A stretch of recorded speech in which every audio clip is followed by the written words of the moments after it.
Life takes its course every day. At days we feel happy, energized, excited, motivated, and accomplished. At other days, we feel depressed or at loss of something or someone, or we feel that we've lost it all. All these emotions are actually results of experiences that we go through in our daily life, in our past, present, and future as well, agonizing about what didn't happen yet. But guess what? Those emotions don't define us. What really defines every single person of us is how we feel about them and how do we drive them to impact and to achieve more. So, is it really possible to take all that wealth of experiences that we have earned through our life and use them as a fuel of energy, of creation and innovation in the future? Let me tell you a story. I'll take you back to 1989, and I'll tell you a story about a young girl. She was 12 years old at that time, and she was often prescribed to be very energetic and very resourceful in so many ways, and has an outstanding performance in school. But one day, while she was playing, going on with her life, her two parents have noticed something on the right side of her neck. They noticed a lump, which didn't really mean anything for her at that time. And as any worried parents who cares, they got concerned. And the next day, she was taken to the hospital. Doctors examined her. They touched. They asked for further tests. They asked for biopsies to go forward and to understand what's really going on. And the results came. But during that time, every time she asked, her parents told her in a very loving way, everything is going to be okay. Everything is going to be okay. After that, she undertaken a procedure, and that was the first scar. She was really not happy about that scar, and she felt that it wasn't really cool. But other than this, she continued with her life, and things went on and on and on. And she played, and she continued having friends and going to school. But that wasn't the case moving forward.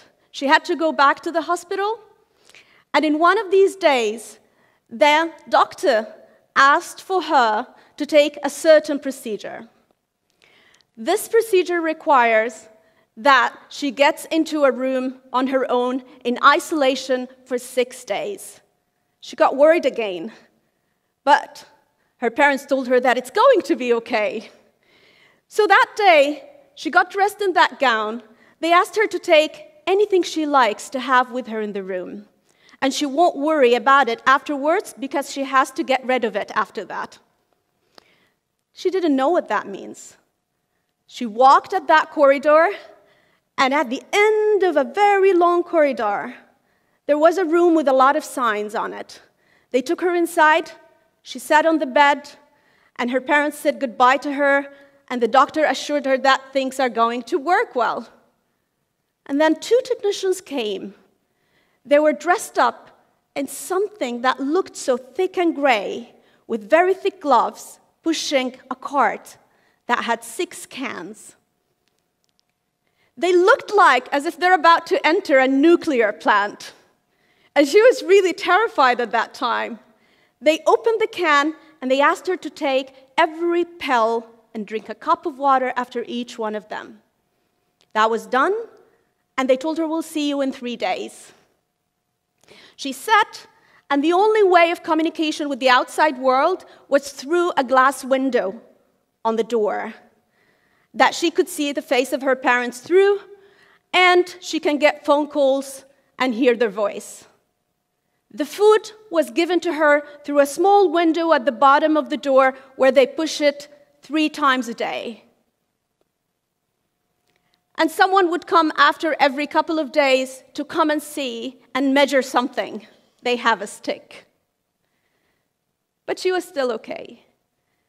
Leaving that experience and going back to life after that, she wanted to know what really was happening. And that was the day she started a search about certain medical records. She didn't read or knew any English at that time. Got a dictionary, put that paper, I'm on mission. That was her decision. Started translating word by word. And the more she read the paper, the more she wasn't really happy.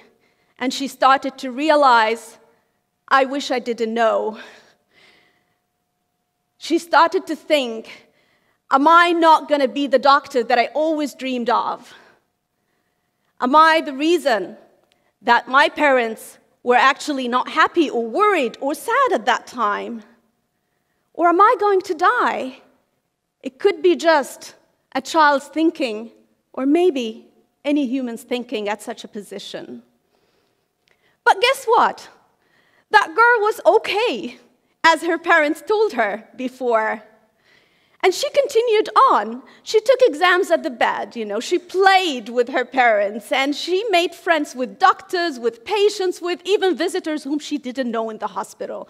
And it became the place where she actually did everything at that time. And she continued on with her life. She may not become the doctor she wanted. She wanted to help people. But she was a teacher, she was a lecturer, she was a consultant, an educator, a lecturer, a film producer, and many, many other things. That was exciting. Well, that little girl is actually me. And looking back to these days, looking back to these experiences, I can't tell you that it was easy. I can't tell you that it wasn't painful at times, but it actually taught me something. That no matter how life can bend me, I can always flip and rise again. That no matter there are so many things that we see in life and it may feel the end, you're probably wrong, and I'm telling you that you were wrong. Just keep it up and continue. Resilience is magical. It comes with experiences that we gather through life and those emotions, and how do we embrace them? Let me tell you how sharing these stories may impact your life. And telling others about them could actually give you another perspective sometimes. In one of my recent trips to South Africa, I was asked to talk to 200 ladies about entrepreneurship and about starting businesses. Those wonderful women came that day with a lot of questions and a lot of things and papers and notepads waiting to write how are they going to start the next venture. What's very interesting is that after the talk, they came to the front and they started to tell me stories about what they have done in their life. And we started to listen at these incidents, and we put them on the stage, and each one of them had the courage to go and share and tell everyone about good and bad that they have been through. And after that, we asked them to write a piece of paper and to promise themselves. Today, they stood up on that stage and they told their stories to everybody who was in the room. And that they're going to remind themselves that they are able to look back, and the fact that they have overcome all these problems and all these experiences will make them able to start anything else in life. After that session, few weeks later, I start receiving emails and pictures and videos of these women telling me, I've actually went back to school. I started my own business and I'm still not in revenue, but I think I have something. The fact that they stepped out, they realized that what it takes is for them to take that first step. And after that, the rest will be history.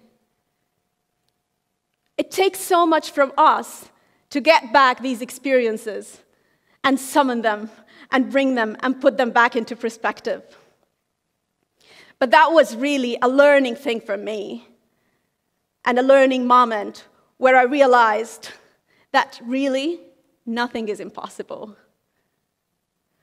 But who are our masters that can teach us all about trying new experiences, that can teach us that failure is no option, that can show us how to look at things differently every single time, and ask the question in a different way, expecting that maybe I'll get a different answer this time? Do you know whom? Children. I've spent 10 years with children in a career that involved them in different ages, in different levels, doing things in front of me, and I can only tell you that I am wiser now. In one of the experiences that we decided to validate our theory of how can we really learn from children, my team and I here in KAUST, we conducted an experiment to validate that. So we took a Harvard Business Review case study of a company that has been there for over than 100 years. And they have been struggling with innovation and with getting back to market the way they used to sustain in the past years. And we gave the same case to corporate professionals and to children in school of 13 years old. We gave each group exactly the same data, the same time, and the same process of design thinking and how to think and reach solutions. And guess what? In the corporate setting, they came up with solutions that was viable, that was feasible, and it was good. But they couldn't come up with multiple innovative ideas that could be life-changing for the people in the company.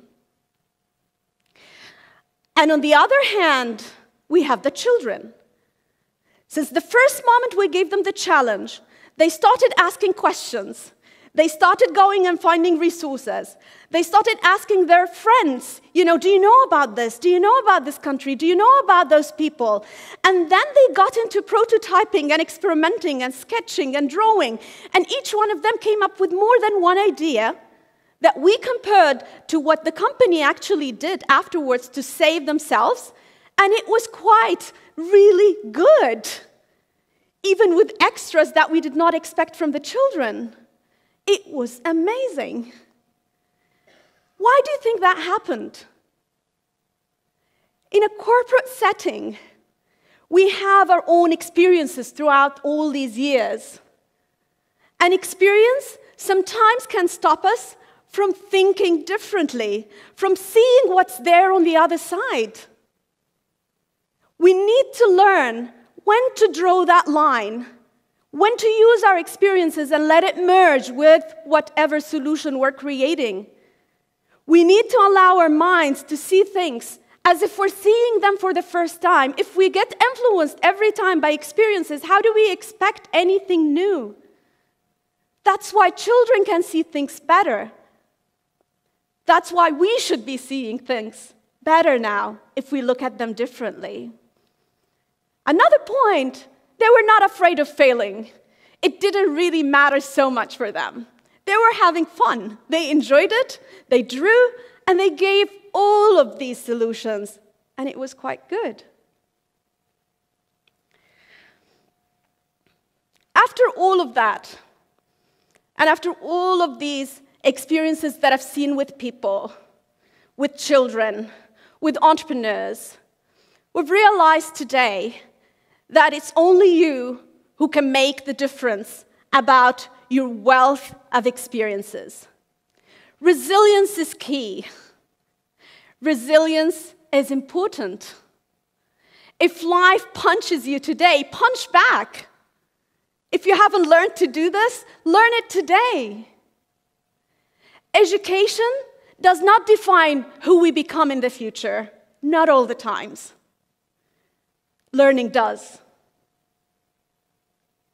Joeyetta from MIT Media Lab said once, education is what's done to us. Learning is what we do to ourselves. It's a choice to learn and develop, to jump into new experiences every day. It's a choice you can make every single day and every single minute of your life, you can choose to learn something new and jump into a new experience. Curiosity is what we all need. Asking questions that we've never asked before is what we all need. Start asking questions. Expecting different answers, you will get it. Start asking questions personally. Start asking questions career-wise. Start asking questions even socially. And enlighten yourself and open new doors. That little girl in the story still lives inside me, but with no pain, with a lot of pride and a lot of power and energy to move forward. All what's left of her and all that pain is a scar that reminds me every day that nothing is impossible and that only my energy would drive me to achieve what I want to achieve. I may not be that little girl because I have my own little girl, whom I will always tell her, as my parents told me, that things are going to be okay.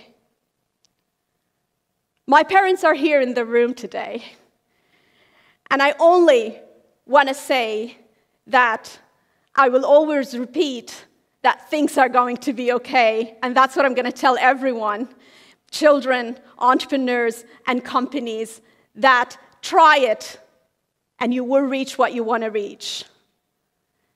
Each and every single person of you have a wealth of experiences, of emotions, of things to share, of things to bring back and to turn into energy that will drive us towards doing new things in life. Let's celebrate our experiences. Let's bring them back. Let's use them as a fuel. Let us get energized. Life is all about energy. Bring the child inside you. We all have pieces of that child that are still left inside us. Bring them all. Thank you.